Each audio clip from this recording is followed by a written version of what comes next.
Sans plus attendre, on va rentrer dans le vif du débat en vous présentant nos deux invités qui nous font l'amitié ce soir d'être parmi nous. Evelyne Ternant, conseillère régionale PCF. Non. Pardon. Secrétaire régionale PCF. Et Florian Chauche, député et législateur de Belfort. Alors, pour restituer un peu les choses, Evelyne, vous avez participé avec bonheur à l'élan de la NUPES en vous présentant sur la deuxième circonscription du Jura, face à Marie-Christine Dallo. Vous êtes arrivé au second tour. Quant à vous, Florian, par bonheur, vous avez remporté la victoire sur le territoire de Belfort. Bravo. Merci. Et aujourd'hui, vous nous représentez à l'Assemblée nationale.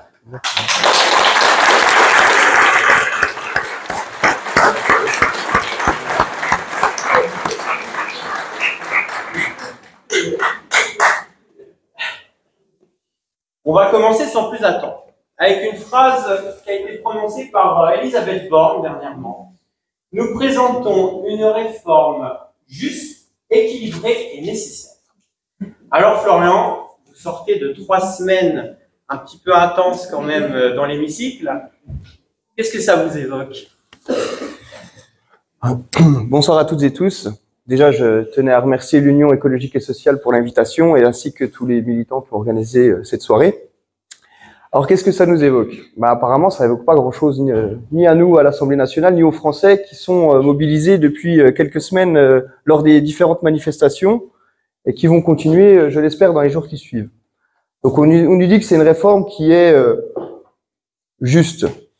Mais on le voit bien, et nous on l'a découvert à l'Assemblée nationale, qu'elle est complètement injuste cette réforme, parce qu'on voit, comme ça a été dit déjà par le passé là dans les extraits vidéo, les premières personnes qui vont être touchées par cette réforme, ce sont les femmes. Donc les femmes parce qu'elles ont des carrières hachées, parce que elles ont des salaires qui ne sont pas équivalents aux hommes, donc sur leur retraite, ça va être les premières qui vont être pénalisées par cette réforme. On le voit bien, comme ça a été dit, les pensions de retraite sont 40% en moyenne inférieures à celles des hommes. Donc au final, les premières perdantes de cette réforme, ce seront donc les femmes. Et on le voit bien, partir plus tôt,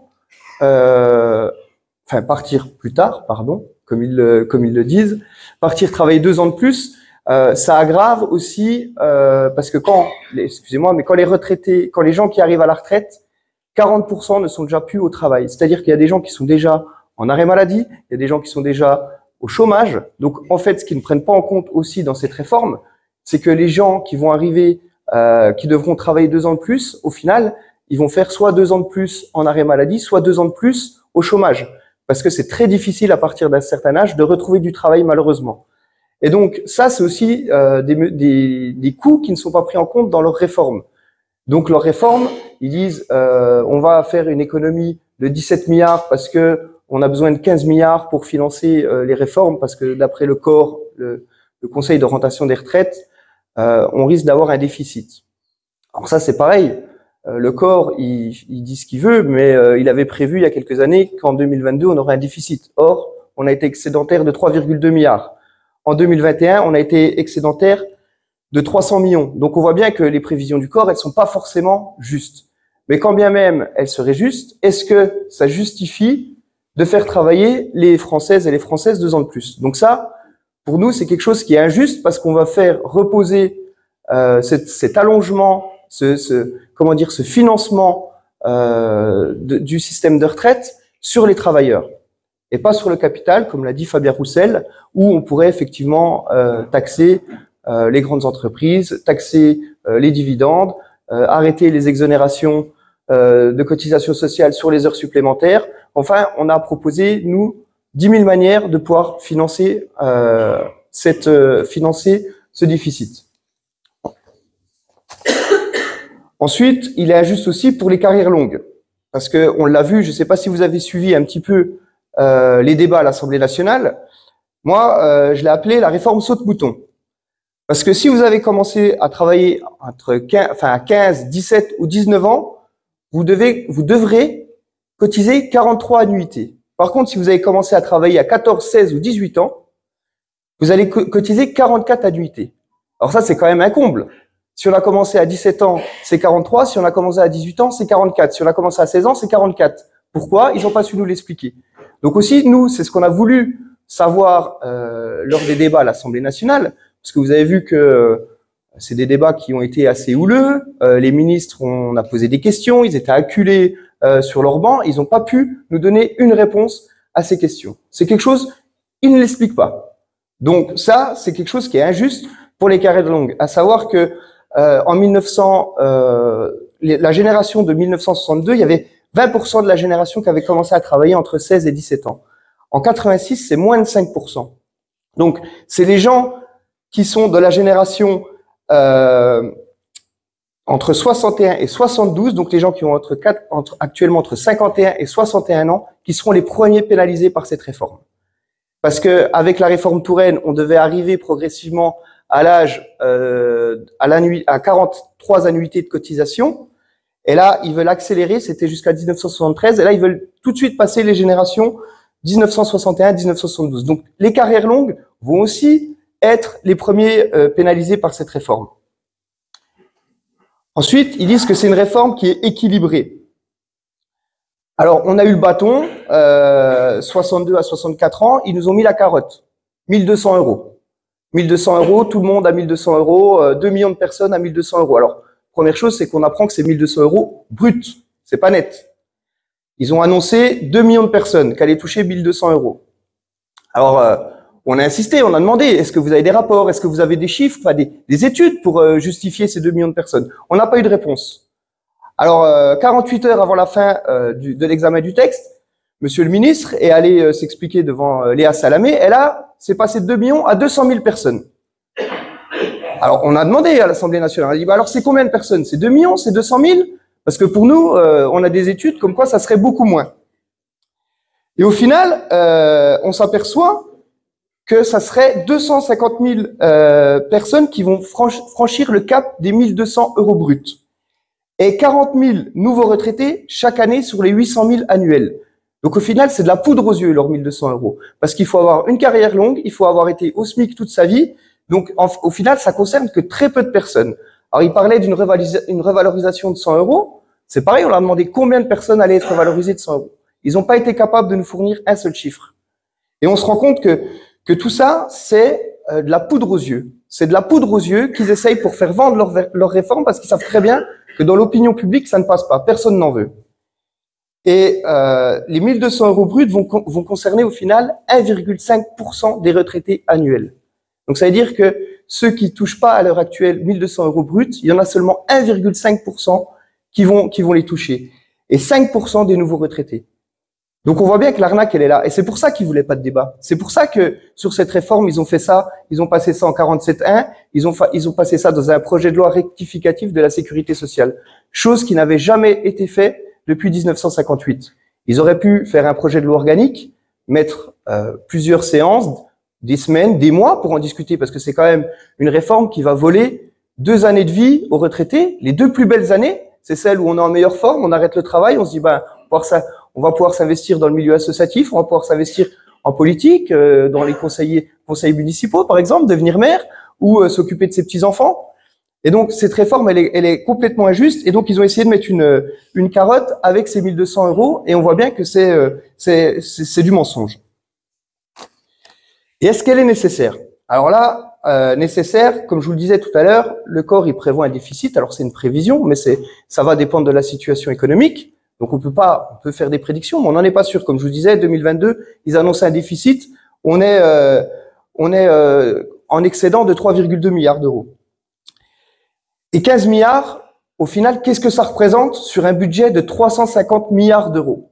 C'est comme demain, si vous gagnez 3 500 €, vous avez 150 € de découvert.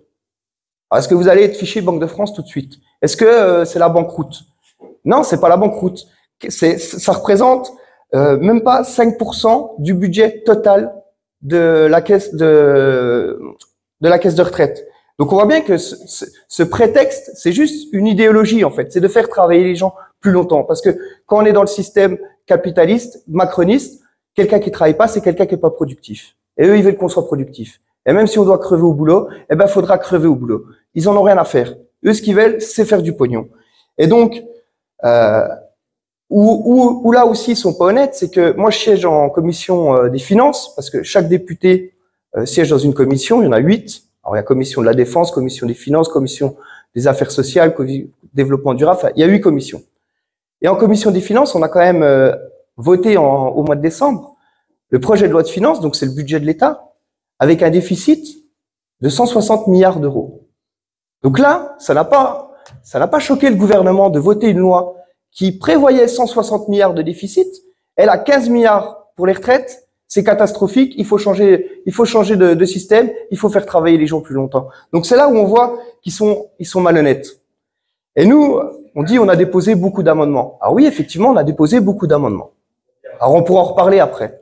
En tout, la NUPES a déposé 18 000 amendements. Donc NUPES, c'est France Insoumise, enfin, tous les partis de gauche et écologistes, 18 000. Nous, la France Insoumise, je crois, bon, on a fait fort, on a été à 13 000. 13 000, c'est pas grand-chose. En 2019, on avait 17 députés, on en avait déposé 19 000. Là, on est 75. On aurait pu en déposer 100 000 si on voulait vraiment faire du blocage. Mais on a déposé des amendements. Des amendements pour dire, oui, alors, il y a un déficit, mais on peut trouver l'argent autrement. On peut,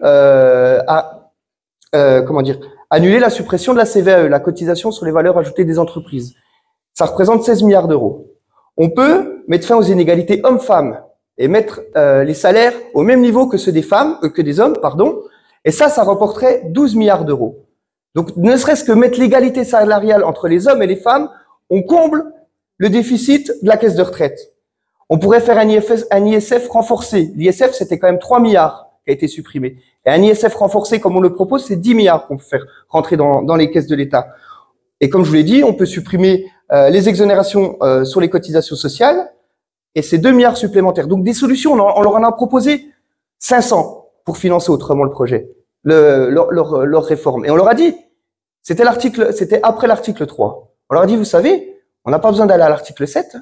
Il suffit de voter là tout de suite un moyen de financement pour combler ce trou de 12 milliards, et on va même pas à l'article 7 pour dire il faut reculer l'âge de la retraite à 64 ans. Donc les solutions, on en a proposé. Toute la NUPES a proposé des solutions. Ils n'ont pas voulu les entendre parce que c'est pas dans leur logiciel. Leur logiciel, c'est les petits travaillent et les gros encaissent. Et ils veulent pas faire cracher les gros. Et malheureusement, c'est ça. Et on le voit au quotidien. On voit que les milliardaires, on pourra en reparler après, mais on voit que les milliardaires encaissent toujours plus d'argent, que les grandes sociétés distribuent des dividendes de plus en plus, faramineuses d'année en année. Et à côté de ça, on nous dit, ah non, mais vous, faut aller travailler, et peut-être que vous aurez 1200 euros. Bah, attendez, 1200 euros, c'est brut, hein, c'est pas net. Et puis peut-être qu'on vous donnera aussi 100 euros. Bon, on verra. Et au final, on voit que tout ça, c'est de l'esbrouf. Donc on est face à un gouvernement qui savait qu'il avait une réforme qui n'était pas juste, qui n'était pas nécessaire, qui n'était pas justifiée. Et ils ont donc décidé de la passer à travers ce 47.1 pour qu'il n'y ait pas de débat, pour qu'on puisse pas les démasquer. Mais heureusement, on a réussi à lever des lièvres et faire ressortir des choses dans les débats, dans les médias et informer les gens. Parce qu'au début, même les journalistes, hein, je sais pas si vous avez suivi, Léa Salamé, quand elle a fait une interview de Michael Zemmour, elle le croyait pas. Elle le croyait pas. Elle croyait la parole du gouvernement. Pourquoi le gouvernement mentirait? Eh ben non, le gouvernement ment. Le gouvernement a menti. Cette réforme est injuste et elle n'est pas nécessaire. Voilà. Evelyne Ternan, moi je vais attirer votre attention sur quelque chose. En écoutant les médias, on entend les porte-paroles de Dussopt et Borne marteler un message, c'est sur le déficit annoncé prévisionnel de cette réforme. Le déficit des retraites annoncé. Qu'est-ce que ça vous évoque, ça? Alors, moi, je m'intéresse au déficit parce que je suis économiste et j'aime bien les chiffres. Alors, je vous en imposerai un petit peu dans mon développement. Je m'en excuse par avance. Le déficit annoncé, Florian l'a évoqué, c'est 12 à 15 milliards par an et encore jusqu'en 2032. Les projections du corps, c'est-à-dire ce comité d'orientation des retraites, qui... Vous m'entendez bien, oui? Moyen, comme ça va mieux. Donc ce comité d'orientation des retraites, qui est quand même la référence que les syndicats comme le patronat acceptent parce que il y a un contrôle, on dira, paritaire. Ce corps, il a donc annoncé 12 à 15 milliards jusqu'en 1932 et plus rien après. Parce que, il faut le dire, les réformes antérieures ont prévu une baisse du niveau des pensions. Le système actuel n'est pas du tout satisfaisant. Je rappelle quand même que la moyenne des pensions, c'est 1400 € net. Et il y a 57% des retraités qui ne...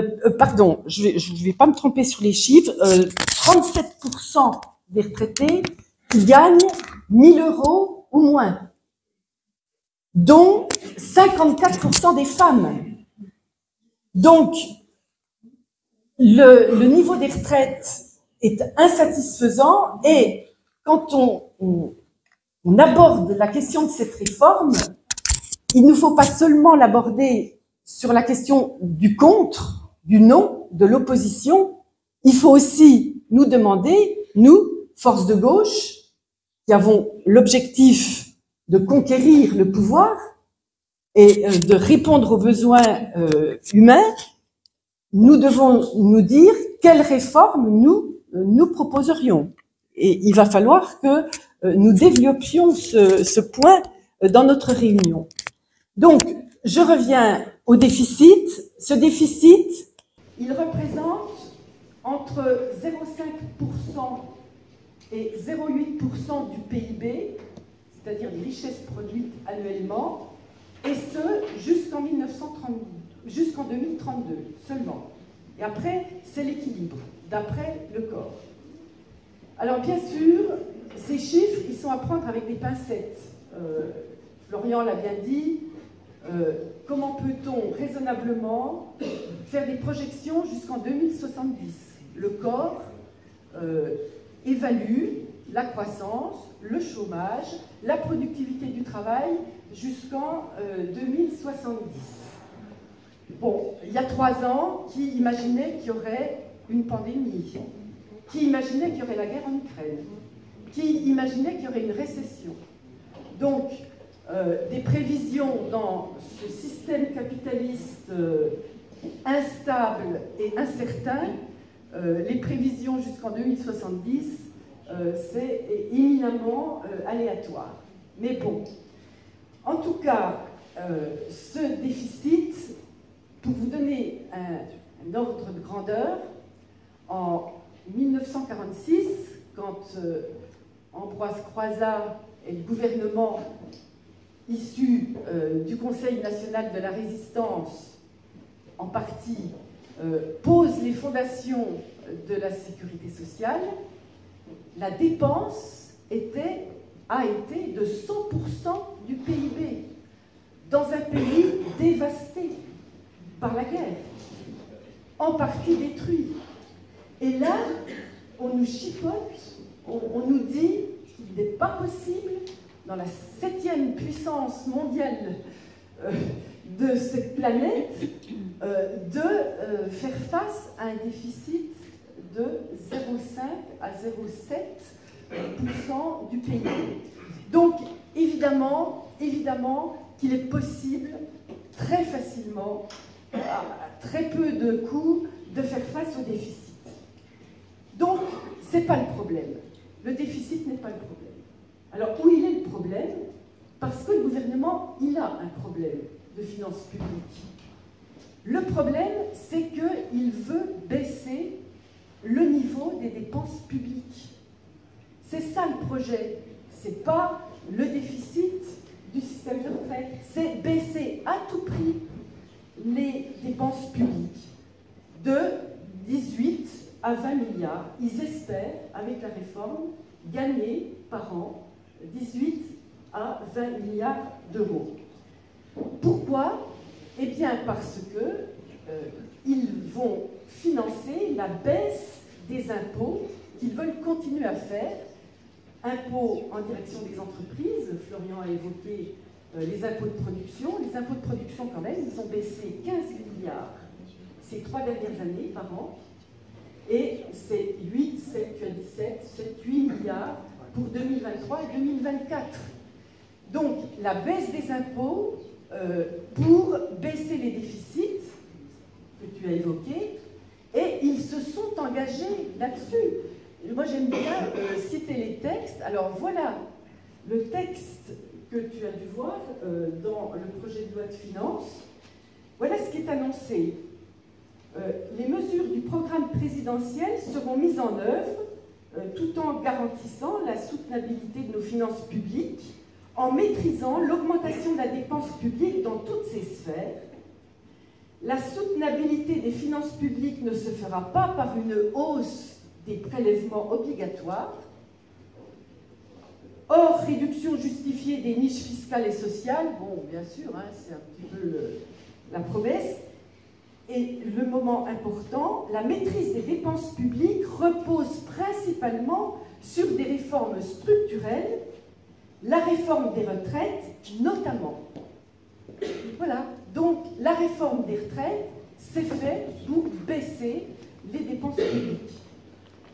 J'ajoute que dans ce monde capitaliste globalisé, avec ces structures comme le FMI, ces structures supranationales qui sont des structures au service du capitalisme, le FMI vient de soutenir la réforme des retraites d'Emmanuel Macron.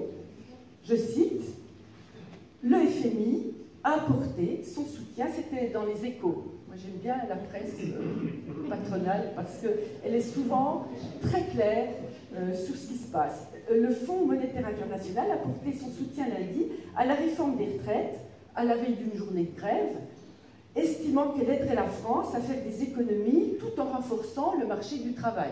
Là, on se demande un peu comment. Une consolidation budgétaire soutenue, axée sur les dépenses, sera essentielle pour reconstituer des amortisseurs financiers et ramener la dette dans une trajectoire fermement descendante. Donc, il y a bien un projet, hein, mais qui n'est pas le déficit des retraites, qui est la baisse des dépenses publiques, parce que les aides publiques, l'orientation du budget, les aides publiques massives au capital, le quoi qu'il en coûte, qui a quand même été, à part le chômage partiel, très dirigé vers les entreprises, ce quoi qu'il en coûte, qui a augmenté la dette, et bien maintenant, on le fait payer au peuple. Voilà, c'est ça le sujet. Alors, dernier point, nous, force de gauche, il faut que nous nous posions la question du comment on peut financer, est-il possible, et comment on peut financer une retraite à 60 ans avec une augmentation du niveau des pensions. Alors, tu as évoqué quelques pistes. Hein. Il y a évidemment la fin des exonérations sur les salaires, les bas salaires. Ça représente quand même 160 milliards par an. Ça, c'est très important. Il y a tout ce que tu as dit sur la fiscalité du capital, mais, et je voudrais insister là-dessus, il y a aussi tout ce qu'on doit changer dans le travail. Parce que cette réforme, elle met aussi en cause la relation au travail. Et c'est pourquoi c'est une réforme qui touche au plus profond de l'existence. C'est pourquoi elle mobilise autant, elle mobilise dans tous les territoires, elle mobilise toutes les couches sociales. C'est qu'il y a un sens existentiel dans cette réforme. Elle met en cause la vie, le rapport à la mort, le droit à un temps hors travail pour des activités libres, et elle met aussi en cause le rapport au travail. Parce qu'il y a une... Pourquoi c'est insupportable de quitter aussitôt le travail, enfin aussitôt, c'est insupportable de repousser l'âge d'entrée à la retraite, c'est que la relation au travail, elle est terrible dans notre pays. il y a une exigence d'autonomie dans le travail, de reconnaissance, d'organisation du travail, de liberté, d'autonomie qui n'est pas reconnue. Et donc, nous devons poser aussi, nous, la question de ce rapport au travail, et la sécurisation d'un système de retraite, c'est le développement de l'emploi. Il y a quand même près de 6 millions de personnes qui sont soit au chômage, soit en sous-emploi. Donc, l'emploi de qualité, avec des salaires qui portent la cotisation, c'est le moyen de sécuriser le système de retraite. Donc, nous devons poser en même temps la question du développement de l'emploi, de la réponse aux besoins sociaux et écologiques du pays, autrement dit, la question du changement de société.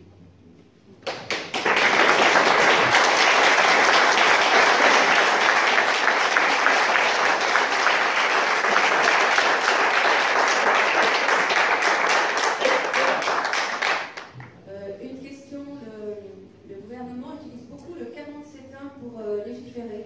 Alors, je voudrais avoir un peu plus de détails sur le fonctionnement et les différences avec le 49.3.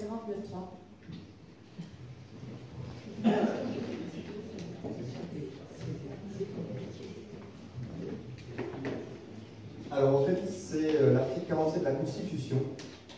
Et l'article 47 permet l'adoption des lois de finances. Donc, au bout de la première semaine d'examen de texte, nous on a demandé qu'ils ouvrent le week-end. Ils ont refusé.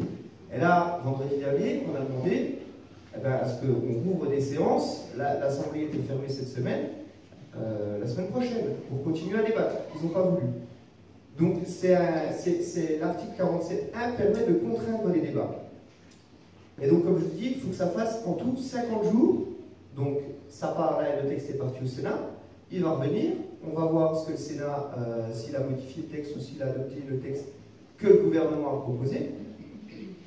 Et si les échanges entre l'Assemblée nationale et le Sénat n'est pas fait au bout de 50 jours, le gouvernement peut sortir les ordonnances et faire passer le texte qu'il veut par ordonnance. Et en plus, l'avantage qu'ils ont en mettant ça dans un projet de loi de finances, c'est que normalement le gouvernement a droit à un 49.3 entre septembre et juin, pendant la session parlementaire. Et là, les projets de loi de finances, ça permet d'avoir autant le 49.3 qu'on veut. Donc c'est pour ça que cet hiver et cet automne, on a eu 10 49.3 d'utiliser sur le projet de loi de finances. Donc il y a plein de textes qu'on n'a pas pu parler du financement de la police, de plein de choses. Enfin, il y a plein de choses qu'on n'a pas pu parler de financement. Et ça a été balayé par les 49.3. Donc en mettant ce texte dans un projet de loi, ils ont en plus la possibilité d'utiliser les 49.3 en illimité. Donc ils sont gagnants sur tous les points de vue. C'est-à-dire, si c'est trop long, on fait partir en ordonnance. Si jamais au cours de l'examen, s'il y a des articles qui sont rejetés, on peut utiliser un 49.3. Donc on voit bien qu'ils sont dans une continuité de faire passer en force comme ils l'ont fait depuis le début de cette législature. Et puis moi, j'ai pris ma calculette parce qu'on a eu 15 jours pour étudier ce texte, mais les séances, c'est pas forcément matin, après-midi et soir. On a eu, en début, la première semaine, on a eu des séances que l'après-midi et le soir, des fois que le soir. Enfin, une séance, c'est qu'on les ouvre soit une matinée, soit une après-midi ou une soirée. Donc en tout, on a eu 21 séances d'ouvertes. 21 séances, ça fait 73h30. 73h30, si on convertit ça en minutes, ça fait 4410 minutes. Et sachant qu'un amendement doit être défendu en 2 minutes, on aurait eu la possibilité, en tout, pendant ces 73h30, de défendre 2205 amendements. Et ça, c'est si le gouvernement n'apporte pas de réponse aux amendements qu'on propose, et, les ministres, et si on ne fait pas de rebond sur un amendement, c'est-à-dire un parti présente un amendement, un député d'un groupe politique veut rebondir pour avoir une explication sur l'amendement. Donc on voit bien que 2205 amendements, c'est rien du tout. Sachant que, alors j'ai repris les chiffres, le Rassemblement national avait déposé 219 amendements, La majorité 433, donc on voit bien que le Rassemblement national s'oppose, hein, ils déposent moins d'amendements que la majorité, donc ils sont vraiment à fond dans l'opposition. Les LR avaient déposé 1231 amendements, donc on voit bien que déjà, ne serait-ce qu'avec ces trois groupes politiques, on était déjà à 1883 amendements.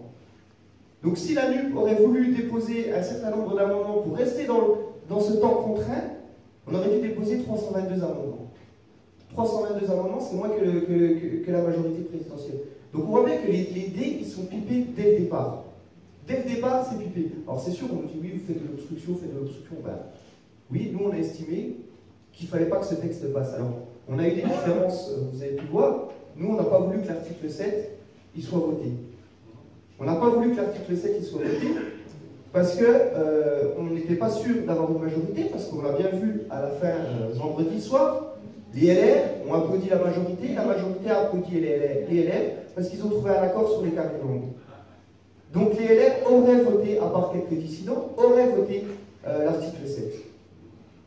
Et oui, sur les votes là, ils sont virés. Donc, voilà, et en plus Aurélien Pradier qui était contre s'est fait éjecter. Moi j'ai le député Yann Boucard de mon département, pareil, qui a été enlevé de l'instance des décisionnaires des LR. Donc ils auraient voté pour. Et après, le problème c'est qu'on aurait eu quoi dans la presse? On aurait eu quoi? L'Assemblée nationale a validé la retraite à 64 ans. C'est ça que aurait repris la presse. La presse, elle aurait repris ça. Et demain, les mouvements sociaux, les manifestations, comment vous allez motiver les gens? Parce que les médias auraient dit, bah regardez, bah, c'est bon, l'Assemblée, ils ont voté, hein, c'est bon, l'Assemblée, 64 ans, c'est validé, ça part au Sénat, eux, ils veulent déjà 65 ans. Depuis des années, ils demandent à faire la retraite à 65 ans. Donc nous, on s'est opposé à ça. On n'a pas voulu arriver au vote de l'article 7 parce que déjà, de une, on n'était pas sûr d'avoir une majorité. Et de deux, ça permet à Emmanuel Macron de ne pas avoir la légitimité de l'Assemblée nationale. Il n'a pas la légitimité de la rue, il n'a pas la légitimité de l'Assemblée nationale. Donc son texte, pour le moment, personne ne le valide. Alors maintenant, certes, il est parti au Sénat, on va voir ce qu'ont fait les sénateurs. Et aussi, petit exemple, l'article 2 sur l'index senior. L'index senior, c'est un index que les entreprises devaient dire combien de seniors elles avaient, sans aucune restriction, sans aucune contrainte, comme d'habitude. Un index qui ne sert à rien, a été rejeté majoritairement par l'Assemblée nationale. Même les LR ont estimé que, alors pas pour les mêmes raisons, parce que les LR ont estimé que les petites boîtes, il ne fallait pas les emmerder à faire des chiffres, des trucs, des machins, donc ils ont dit nous on jette. Bref, ça a été rejeté. Mais là, le texte qui est parti au Sénat, l'article il a été réintégré dedans. Donc c'est-à-dire que même ce qui est rejeté par l'Assemblée nationale, le gouvernement a décidé de le remettre dans le texte et c'est reparti au Sénat avec. Donc imaginons on aurait voté, imaginons qu'on aurait gagné sur l'article 7, chose que je ne crois pas personnellement. Ils auraient pu faire un 49.3, ou alors ils auraient très bien pu dire ben, les débats sont terminés, on n'a pas pu aller au bout du texte, bon ben, on valide l'article 7 dedans, hop, et ça part au Sénat comme ça. Donc au final, c'est sûr, il n'y avait pas de choix évident, de meilleure solution. Mais nous, on a estimé à la France Insoumise qu'il ne fallait pas que ce texte ait la légitimité de l'Assemblée nationale, il ne fallait pas que dans les médias, on annonce à la veille de grosses mobilisations, d'un blocage du pays qui devrait avoir lieu normalement le 7, et j'espère que les gens vont se mobiliser pour bloquer le pays, de démotiver les gens et de dire l'Assemblée nationale, elle a validé le texte. Non, le texte, il n'a pas été validé par l'Assemblée nationale, et on verra ce que les sénateurs vont faire, et j'espère que les sénateurs communistes, socialistes et écologistes s'opposeront, même s'ils n'ont pas une majorité, je sais qu'ils feront le boulot. Mais ça va être difficile parce qu'au Sénat, ils sont encore plus durs qu'à l'Assemblée nationale, les LR, donc, et la majorité. Donc, Mais qu'est-ce qui se passe?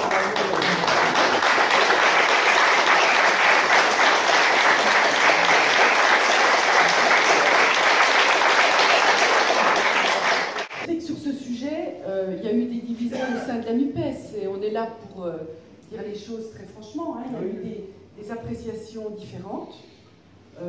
D'autres partis de la NUPES, en fait les trois autres, hein, qui auraient préféré aller au vote de cet article 7 pour la raison d'obliger chaque député à voter et de permettre aux citoyens de connaître le vote de leur député et d'aller évidemment demander des comptes aux députés.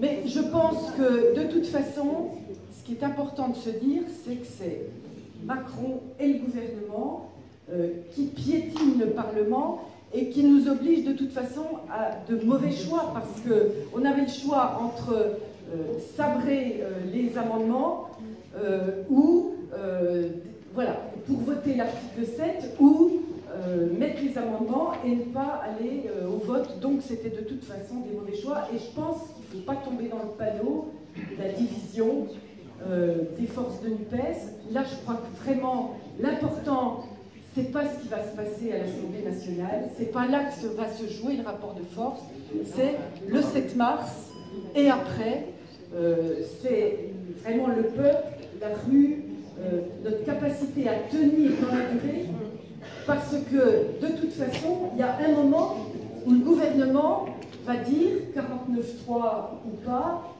c'est fini. Et il faudra que nous disions non, ce n'est pas fini, comme on a su le dire avec le CPE. Voilà, donc...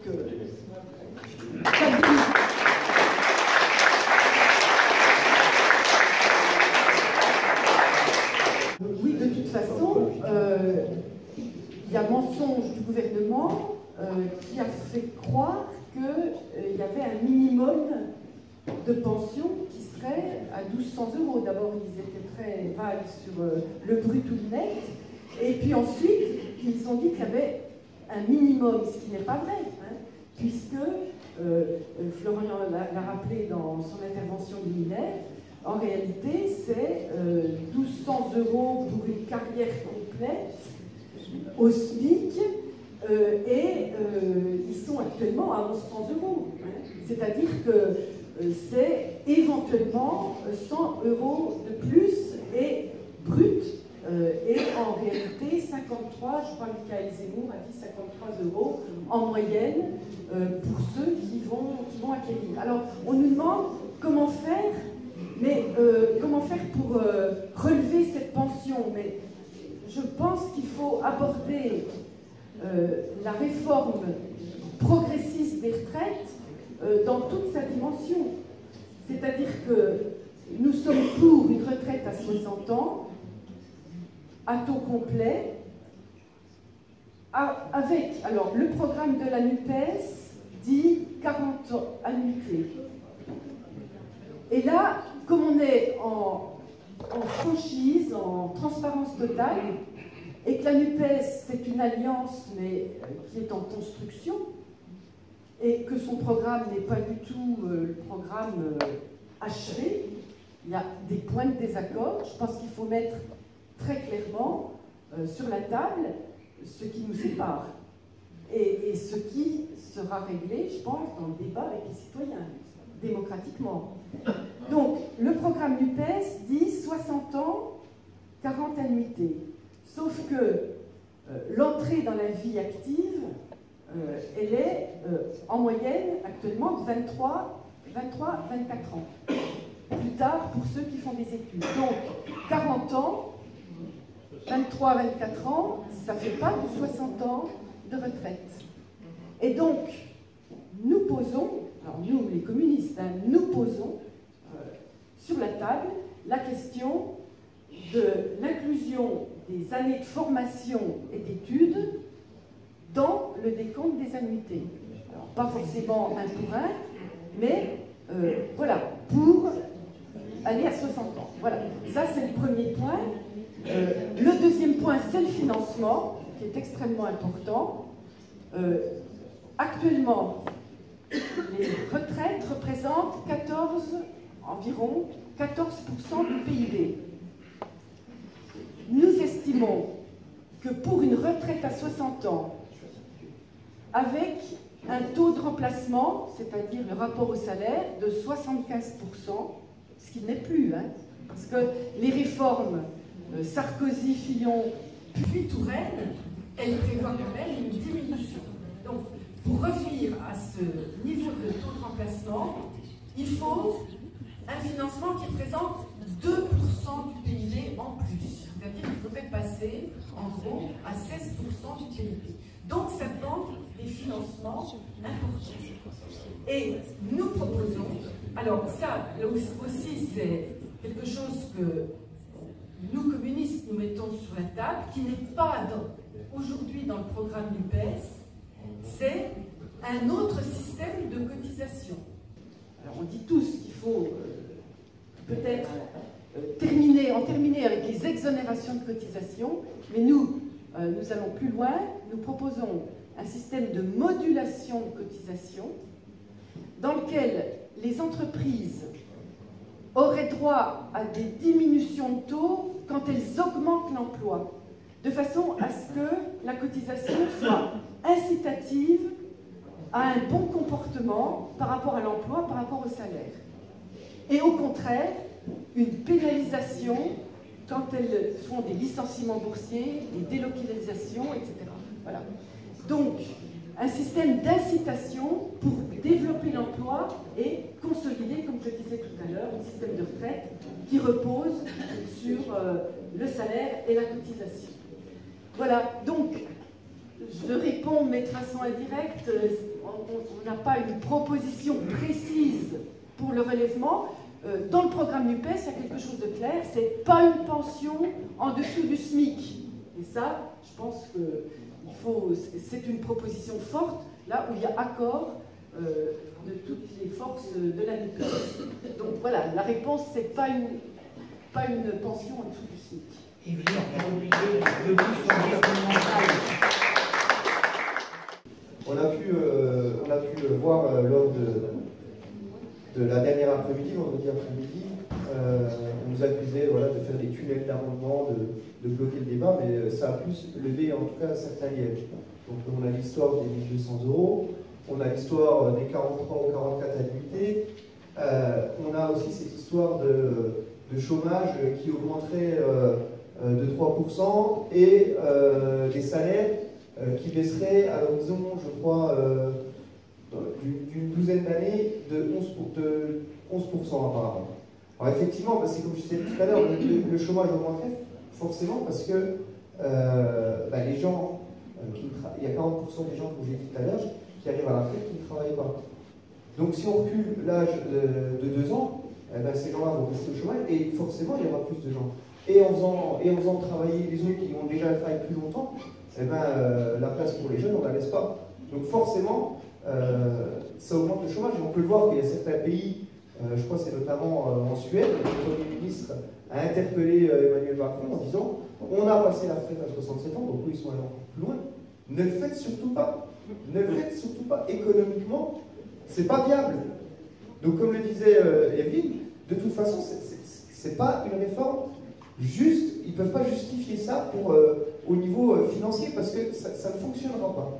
Donc oui, effectivement, ça a été levé comme quoi le chômage allait augmenter, comme quoi les salaires allaient descendre. Donc les débats à l'Assemblée nationale ont permis effectivement de remonter ces problèmes-là. Si tu veux ajouter quelque chose.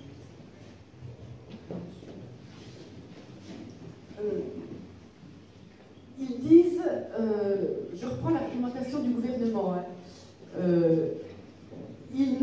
on a des besoins écologiques, là on est tout à fait d'accord, et je reviens un tout petit peu en arrière, les modulations de cotisation, c'est pas seulement l'emploi, et c'est le respect des conditions environnementales, c'est-à-dire que l'incitation, elle peut se faire, que ce soit sur la cotisation ou l'impôt, ou de même que pour les aides publiques aux entreprises, qui sont sans contrepartie aujourd'hui. Il y a quand même pratiquement 200 milliards d'aides aux entreprises sans contrepartie. Il faut absolument qu'il y ait de la conditionnalité écologique et sociale. Donc ça, c'est un axe fort aussi pour changer le système. Donc je reviens à la question de l'emploi. En réalité, le gouvernement dit qu'il faut que les gens travaillent plus jusqu'à mourir au boulot, puisque quand même l'espérance de vie en bonne santé, elle est de 64 ans, en moyenne. Ça veut dire que le projet, c'est qu'on travaille en moyenne tant qu'on est capable et puis après, voilà. Donc, c'est pas d'augmenter. Alors ils disent qu'il faut augmenter la production, il faut augmenter le PIB. pour financer la transition écologique, les besoins, etc. Mais en réalité, ils veulent faire travailler les mêmes plus longtemps. C'est-à-dire qu'ils n'ont pas l'objectif de réduire le chômage. Parce qu'ils savent que le marché du travail ne fonctionne pas aujourd'hui. Alors vous allez me dire, mais il y a eu quand même beaucoup de création d'emplois ces derniers temps. Oui, c'est vrai. Après la Covid, la reprise importante, il y a eu un mouvement de création d'emplois très précaires d'ailleurs. Hein. Mais ils savent aujourd'hui que le marché du travail ne fonctionne plus parce qu'il y a à la fois un chômage de masse, quand même 5 800 000 hein, aujourd'hui, soit en sous-emploi, soit en chômage, et en même temps des pénuries. C'est la première fois depuis des décennies qu'il y a à la fois des pénuries, ne trouvent pas d'employés, de salariés dans des tas de secteurs, et un chômage massif. Et ça renvoie à la relation au travail, aux conditions de travail, inacceptables, certainement à la montée d'une économie parallèle, où il y a des gens qui travaillent quand même, mais ce n'est pas déclaré, et donc au problème de formation. Il y a un énorme problème de formation. Je ne cite qu'un exemple.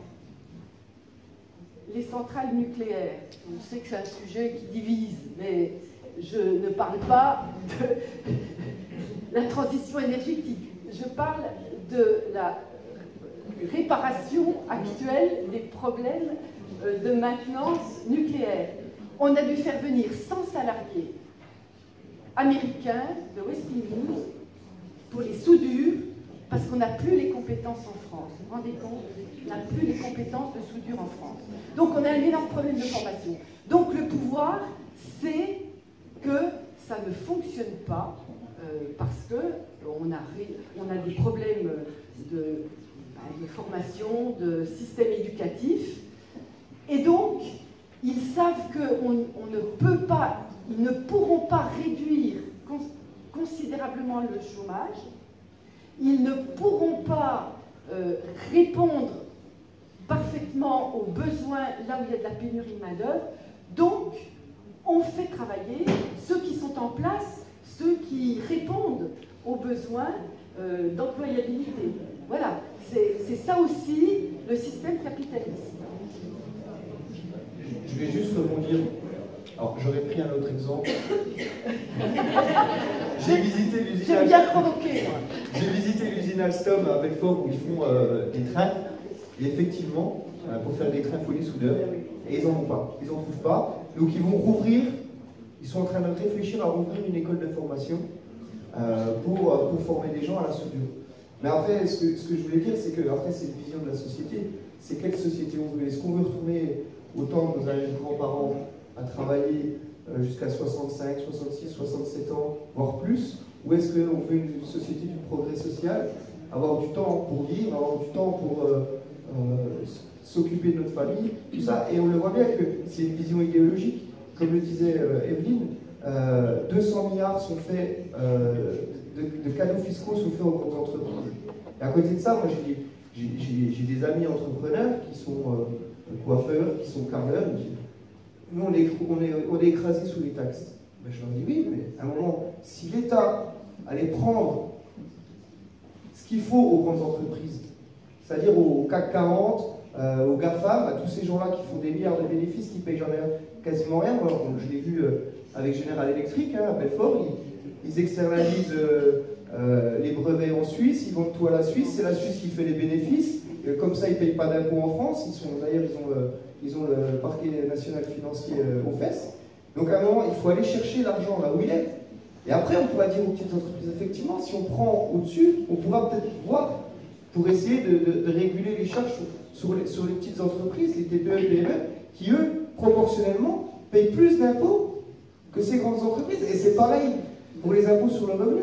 Beaucoup de gens qui se disent, ouais, mais regardez, l'autre il fout rien, il est feignant, il touche le RSA. Ben moi je leur dis, hein, c'est si bien que tu vas avec le RSA, tu as juste arrêté de travailler, tu vas avoir le RSA. Puis tu verras si c'est la panacée.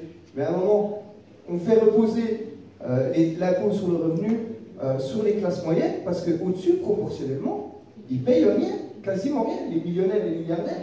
Et il est là le problème, c'est qu'à un moment, et quand on aura compris ça, on résoudra l'équation mathématique des finances publiques, et on pourra mettre des gens dans les hôpitaux, des gens dans les écoles, des policiers s'il en faut, des pompiers, etc. Donc à un moment, le vrai problème, il est là, c'est d'aller chercher l'argent là où il est. Et quand le temps on comprend ça,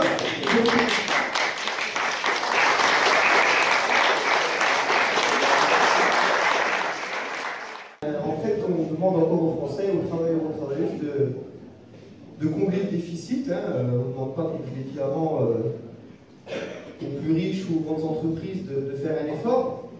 Alors, quand même, là j'ai un petit exemple. Alors, par exemple, j'ai rien contre ces métiers, hein, justement, un avocat, un médecin,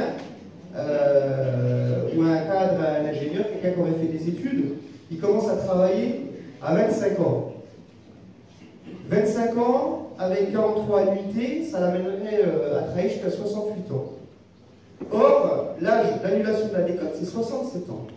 Donc ça veut dire que quelqu'un qui a commencé à faire des études tard, qui a des bons revenus, qui arrive à un bon niveau de vie, eh bien, il cotiserait un an de moins que quelqu'un qui a commencé par exemple à travailler à 18 ans. Et 18 ans, comme je l'ai dit tout à l'heure, il prévoit 44 annuités. Donc 18 plus 44, on arrive à 62, si je suis bon. Et donc, ils perdent un an par rapport à la réforme actuelle. Donc, on voit bien que cette réforme, c'est les Français qui vont faire un effort. Et à côté de ça, on a plein d'exemples. Plein d'exemples où à un moment, c'est peut-être aux autres de faire un effort. On voit en ce moment, avec, il y a un petit scandale au niveau des sociétés d'autoroutes. Les sociétés d'autoroutes, elles augmentent leur tarif de nouveau de 4,75%. Et on voit bien qu'il y a un rapport qui a été apparemment, que le ministre a essayé de dissimuler, c'est qui dit que les marges sont près de 60% dans les tarifs des autoroutes. Donc les tarifs les autoroutes ont quand même été payés par les impôts des Français, qui sont exploités maintenant par des sociétés privées, à des tarifs, alors certes, ils donnent quelques milliards pour pouvoir les exploiter, mais c'est rien par rapport à la manne financière qu'ils encaissent. Alors ça, on ne veut pas dire qu'on ne peut pas les taxer, on ne va pas les délocaliser, les autoroutes. Ils ne vont pas prendre des hélicoptères et les emmener ailleurs, elles sont là. Donc ça, c'est des gens qu'on pourrait taxer, c'est des entreprises qu'on pourrait taxer pour financer notre système. Donc ça, c'est un exemple, par exemple. Les artisans et les commerçants le voient bien en ce moment, avec l'augmentation des prix des énergies. Beaucoup sont prêts à mettre la clé sous la porte. Donc je pense que ces Français-là, ils en font déjà des efforts.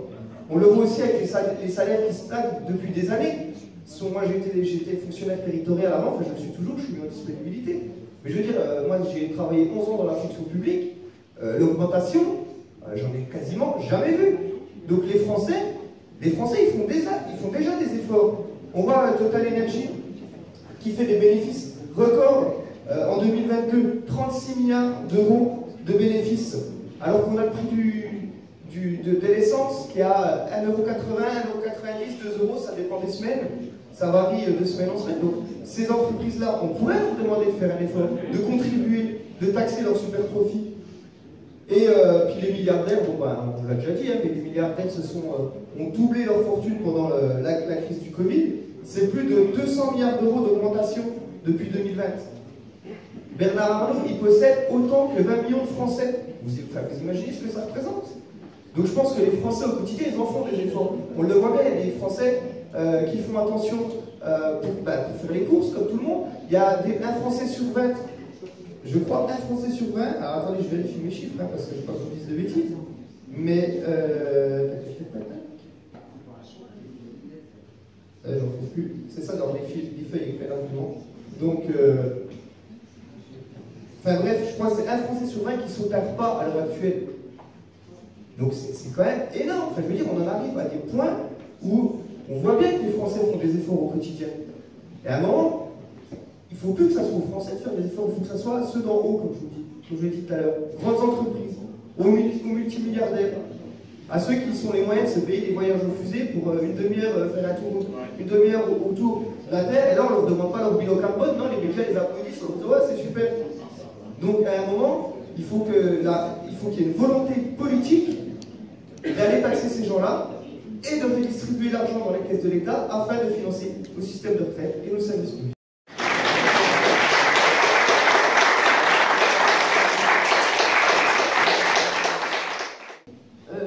Efforts, mais pourquoi faudrait-il faire des efforts?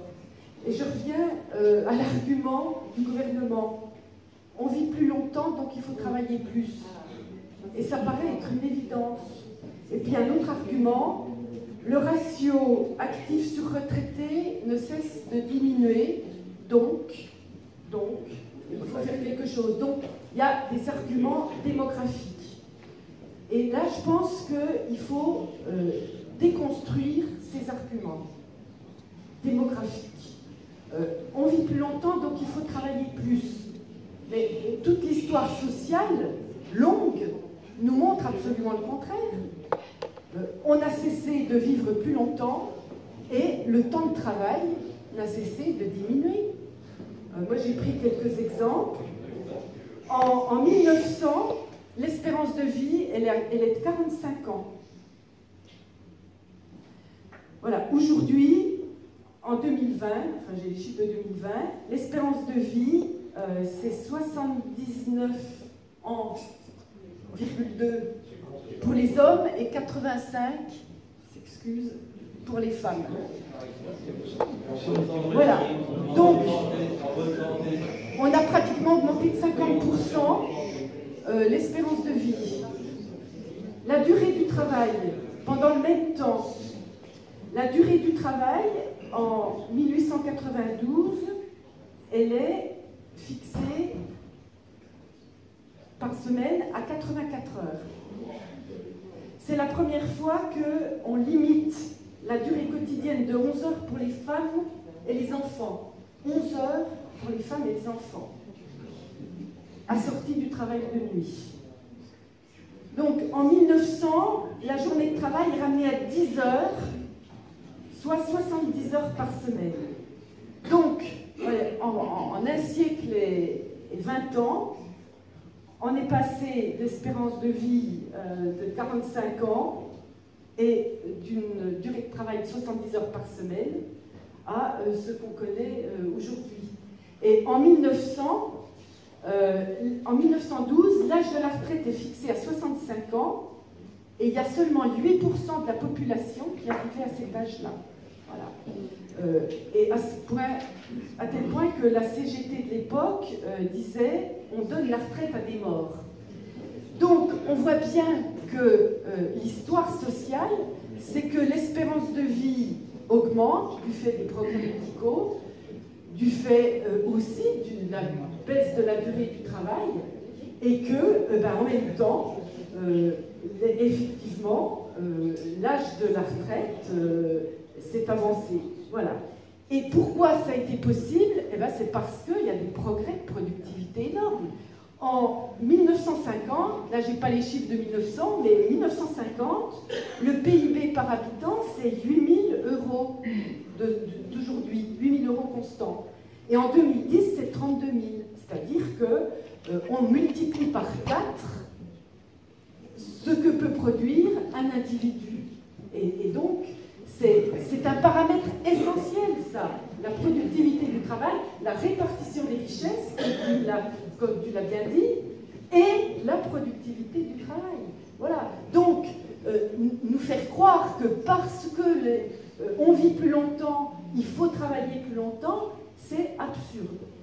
Je termine en disant que, d'après le corps, le nombre de plus de 65 ans va augmenter de 25% à l'horizon 2040, du fait du vieillissement. Mais on prévoit que le PIB, lui, augmenterait entre 60 et 100%. Voilà. Donc oui, 25% de plus de personnes âgées, mais une création potentielle de richesse. Alors, autre chose est de savoir ce qu'on produit. Et là, il y a beaucoup de choses à dire, hein, on est d'accord. Hein, c'est pas de la production matérielle hein, qu'on cherche, c'est la production de bien-être, de services, etc. Mais voilà, donc c'est ça, il faut déconstruire l'argument démographique.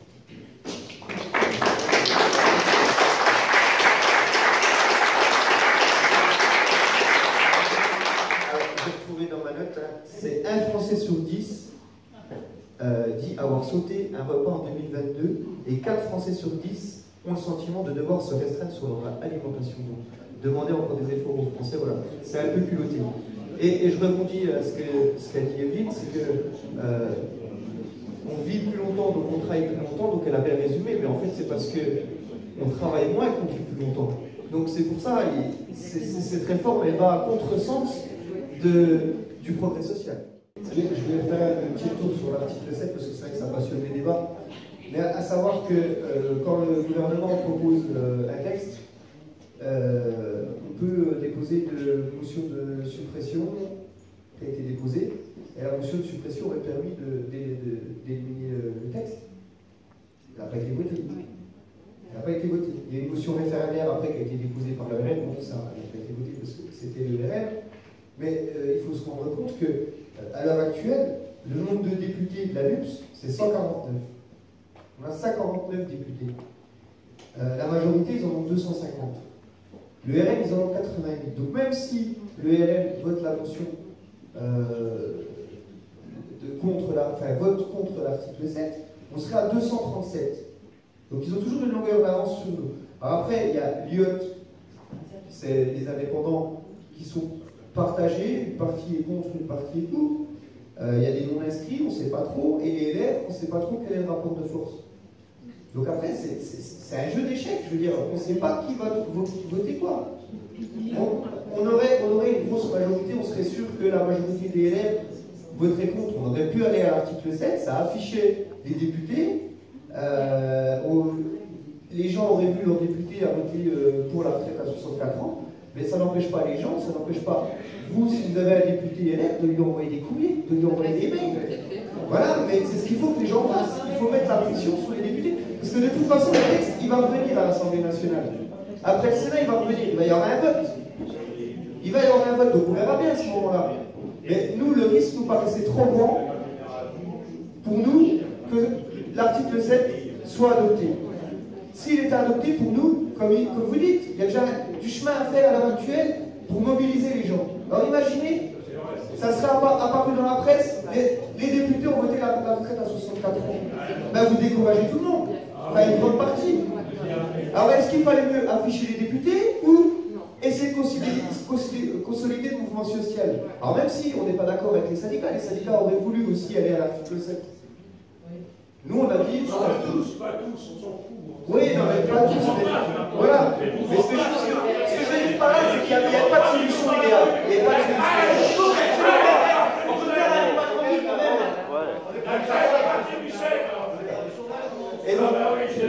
Et donc, comme l'a dit monsieur, là, ce qui va être l'épisode le plus important, ça va être la rue, ça va être le blocage du 7.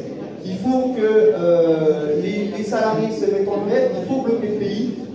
Nous, on a lancé une caisse de grève, on a déjà reçu 200 000 € qu'on va mettre à disposition des différents salariés qui seront en grève. Donc maintenant, la lutte, elle sera dans la rue et il faut que les gens se mobilisent. C'est ce qu'il faut faire passer autour de nous.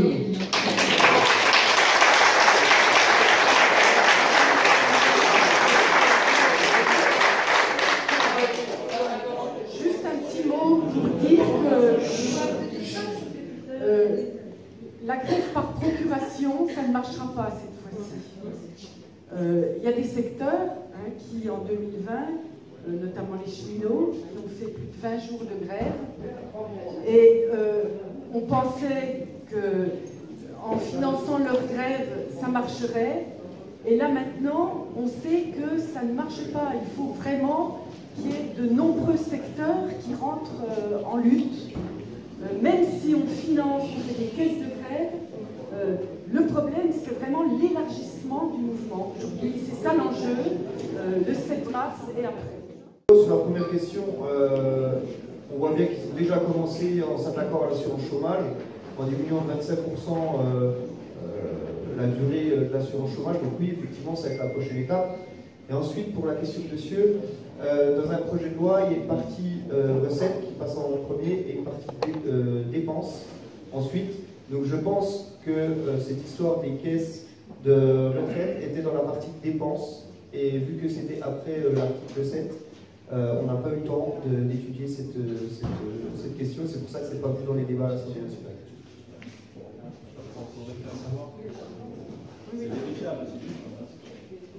Mais c'est un coup à une fois. Enfin, je pense que c'est pour ça aussi que on n'insiste peut-être pas assez, mais on n'insiste pas sur ce prélèvement parce que une fois qu'on vide le fonds, bon, bah c'est fini. On est plutôt sur des propositions pérennes de financement. Alors sur l'impact. Donc l'impact sur l'emploi, je ne peux pas vous le dire parce que je n'ai pas vu d'études là-dessus, de 64 à 60 ans. En revanche, puisqu'il faut coupler la réforme de la retraite avec des interventions sur le marché du travail et sur le travail, on a l'impact d'une réduction à 32 heures sur l'emploi, une réduction hebdomadaire à 32 heures, c'est 1 800 000 emplois. C'est quand même intéressant, c'est le tiers du chômage actuel pratiquement. Donc 1 800 000 cotisations sociales en plus. Exactement. Exactement. Et moins de prestations sociales. Alors, moi, je suis anticapitaliste, voilà, et j'attribue au capitalisme la prédation sur les êtres humains et sur la planète. Parce que le capitalisme, il produit non pas en fonction des besoins, mais dans une finalité qui est de valoriser le capital qui a été investi. Et c'est ce système-là qu'il faut absolument dépasser si on veut effectivement tenir compte de la finitude, je suis d'accord avec vous, hein, sur les ressources, et je fais même amende honorable en tant que communiste. Pendant longtemps, on n'a pas vu cet aspect-là, mais c'est plus le cas. Voilà, c'est plus le cas. On a une prise de conscience forte du souci climatique, écologique. Alors, donc, il faut dépasser cette finalité. Et donc, ce n'est pas le problème de la transformation technologique qui peut effectivement apporter du bien-être aux gens. C'est pourquoi on le fait. Est-ce que c'est pour répondre à quel besoin? Et ça, on y répond si on change les pouvoirs sur les lieux de travail, les pouvoirs des citoyens sur leur territoire. La réponse, c'est la réponse démocratique. Aujourd'hui, la démocratie, elle s'arrête aux portes des entreprises. En quoi les salariés ont-ils le droit d'intervenir sur la finalité de l'entreprise, sur ce qu'elle produit? En quoi les usagers ont-ils le droit d'intervenir? Et donc, c'est le problème de fond, parce que si on ne permet pas aux citoyens et aux salariés de décider eux-mêmes de leurs besoins, de ce qu'il faut produire, de comment il faut le produire, on ne changera pas. Donc il faut faire reculer le pouvoir du capital. Et ça veut dire des pouvoirs d'intervention des salariés dans les entreprises, des institutions nouvelles territoriales dans lesquelles les habitants, les salariés, les élus décident de l'aménagement du territoire. Et je termine sur un tout petit point, le PIB, c'est pas forcément du matériel. Dans le PIB, il y a les salaires des affiliaires, les salaires des enseignants, etc. Donc on peut avoir une croissance saine. Voilà. Donc il ne faut pas avoir l'horreur du PIB, il faut avoir l'horreur du PIB tel qu'il est fait sous le capitalisme.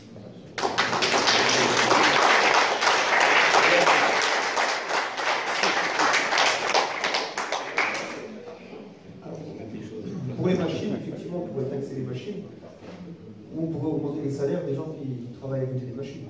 Enfin, dans tous les cas, ça ferait rentrer de l'argent des cotisations. Donc, avoir la solution à prendre, sachant que quand même les machines aussi, il n'y a pas que du négatif, parce que ça a permis aussi de réaliser certaines tâches qui étaient difficiles. Ça a réduit la pénibilité.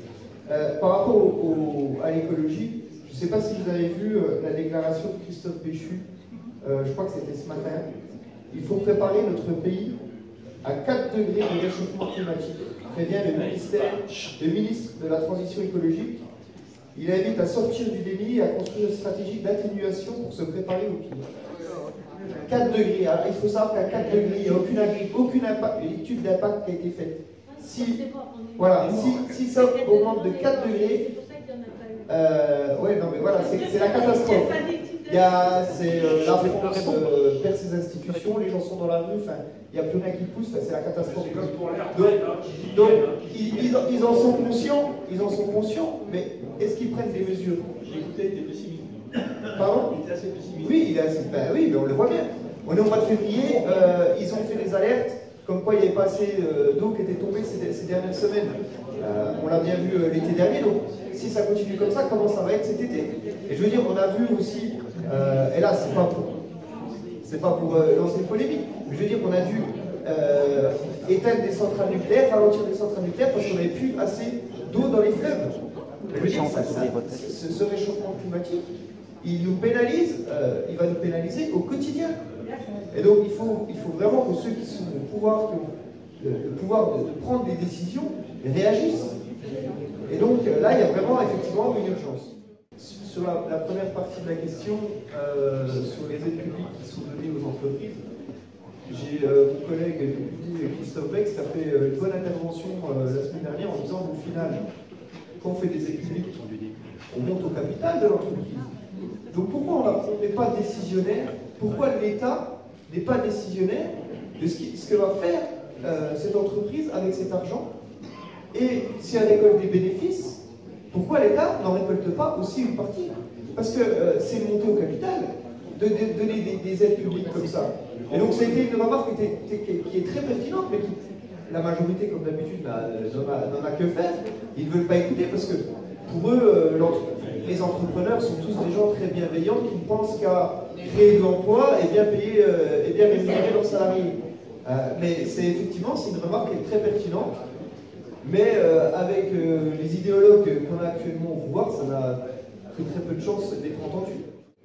Nous, on a une proposition là-dessus qui est de créer des conférences territoriales qui permettraient aux usagers, aux habitants, aux élus, aux salariés, une espèce de contrôle global sur tous ces fonds publics qui sont alloués aux entreprises.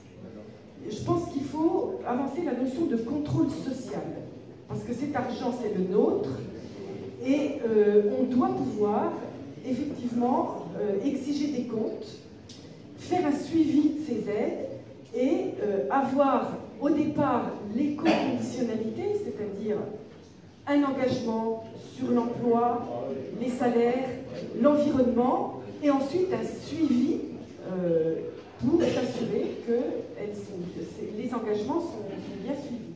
Alors, la pénibilité, Macron a supprimé 5 critères de pénibilité en 2017. Là, il faut arrêter. En 2018-19, il a supprimé 5 critères de pénibilité. Donc effectivement, il faut remettre des critères de pénibilité parce que tous les métiers ne sont pas les mêmes. Il y a des métiers qui sont plus usants que d'autres. Ça, on en est bien conscient. Donc là-dessus, il faut aller dans le sens du progrès social. Ensuite, sur la retraite à 60 ans, il y a beaucoup de gens qui croient qu'on interdit les gens de travailler au-delà. Je veux dire, si quelqu'un se sent bien dans son métier, qu'il se sent en pleine forme, on n'a jamais interdit aux gens de travailler à 61, 62, 63, si c'est de leur envie personnelle. C'est-à-dire, mais on n'est pas là à les forcer à dire aux gens qu'il faut travailler jusqu'à 63, 64 ans. Nous, on est pour la retraite à 60 ans, celui qui veut continuer après a la possibilité de continuer après. Donc, beaucoup de gens, en face, ils disent ah, vous voulez arrêter les gens à 60 ans. Non, on ne va pas arrêter les gens à 60 ans. On leur permet de partir à 60 ans. S'ils veulent prendre leur retraite, ils la prennent. S'ils se sentent bien, ils continuent, c'est pas un souci. Et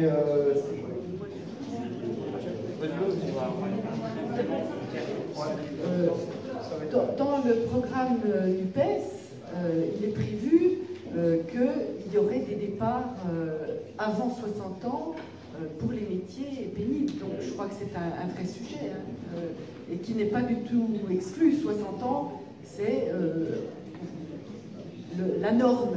mais il y aurait bien sûr la prise en compte des carrières longues, puisqu'il a été dit que 40 ans, ça serait un maximum d'annuités. Ça veut donc dire que ceux qui commencent avant 20 ans pourraient partir, et il y aurait la pénibilité prise en compte et l'absence de l'école. Donc je crois que c'est très juste. Alors après, on ne peut pas ajuster non plus des âges différenciés en fonction des espérances de vie. Voilà.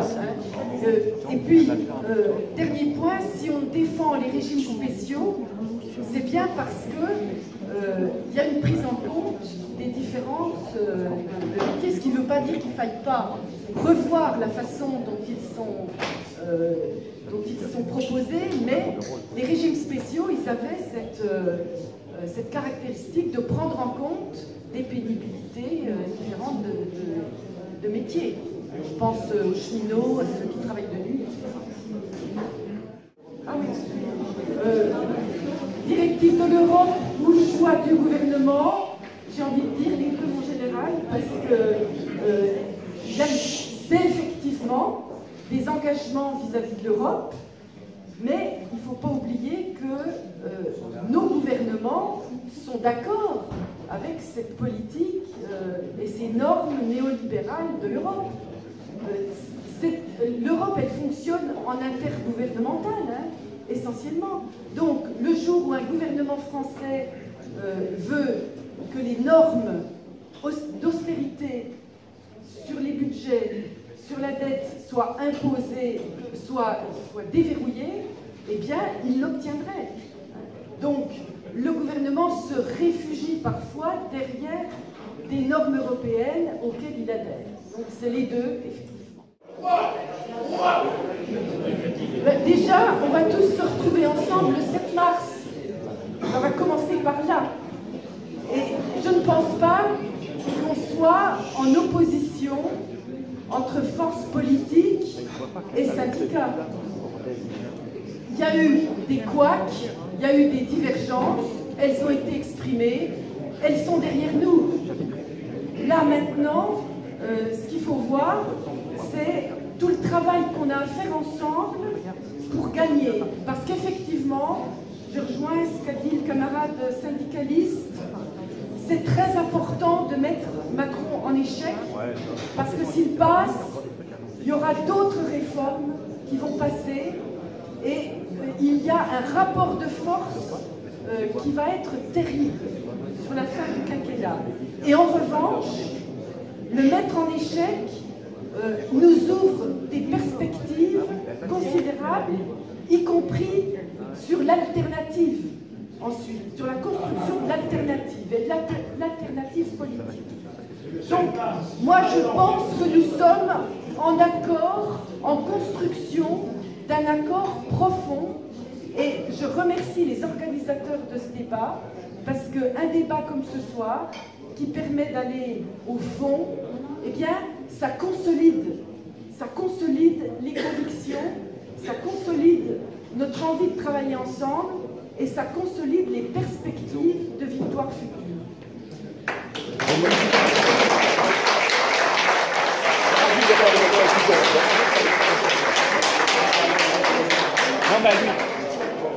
On voit que cette intersyndicale était nécessaire et attendue, et elle a permis de faire des manifestations comme il n'y a jamais eu depuis 30 ans en France.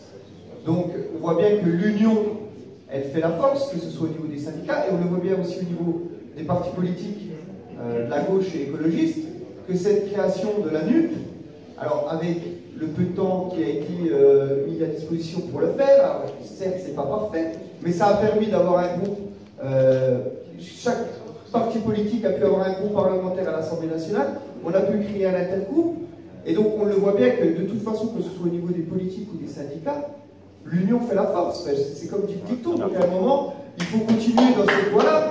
Et on le voit bien, Macron, il menace parce qu'il n'a pas de majorité à l'Assemblée nationale, il n'a pas de majorité absolue, il menace tous les 2-3 semaines de dissolution. Parce qu'il veut tenir les députés LR, parce que les LR ne veulent pas retourner aux urnes, parce qu'ils ont perdu une trentaine de députés entre 2017 et 2022, que la majorité présidentielle, elle a perdu des députés, et que nous, On en a gagné énormément, malheureusement le Rassemblement national aussi. Et que Macron, il attend juste une chose. Il attend juste une chose, c'est qu'il y ait des tensions dans la NUP et que la NUP, elle éclate. Parce que si la NUP, elle éclate, on retourne tous aux urnes. Parce que la NUP, elle éclate, il dissout l'Assemblée nationale, on va être les uns contre les autres, et il fera passer ses députés de la majorité pour avoir une majorité absolue. Donc de toute façon, l'union, elle est nécessaire que ce soit politique et que ce soit syndical pour mener tous les combats qui sont à venir. Et il faut continuer, et là je pense qu'on va dans le bon sens. On fait le travail, nous, au Parlement, les sénateurs font le travail au Sénat, et de toute façon, ce qui sera décisif, c'est les mobilisations citoyennes, c'est la rue, c'est le blocage. Voilà, donc il faut que le mouvement citoyen, le 7, la France, elle soit bloquée, il faut motiver un maximum de gens autour de nous de participer à cette grève et à ces blocages. Voilà.